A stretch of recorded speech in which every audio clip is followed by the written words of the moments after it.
Super star Rajinikanth அவர்கள் நடிப்பில் அடுத்து தொடங்க போகிற படம் சன் பிக்சர்ஸ் தயாரிக்கிற கூலி. லோகேஷ் கனகராஜ் இயக்கத்தில் அனிருத் இசையில் உருவாக போகிற இந்த மிகப்பெரிய படத்துக்கு யார் யார் இந்த படத்திலலாம் நடிக்கிறாங்க அப்படிங்கிறத பற்றிய செய்திகள் ஒன்று ஒன்றா வெளியாக ஆரம்பிச்சிருக்கு. இது வரைக்கும் எதுவும் அஃபிஷியலாக வெளியாகலை.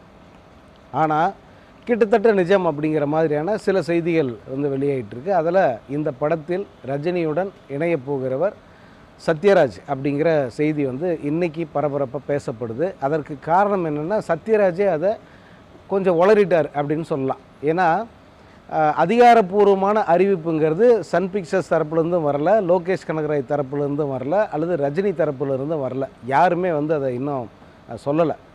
ஆனால் சத்யராஜ் இன்றைக்கி நடந்த ஒரு திரைப்பட நிகழ்ச்சியில் அதை கிட்டத்தட்ட சொல்லிட்டார்.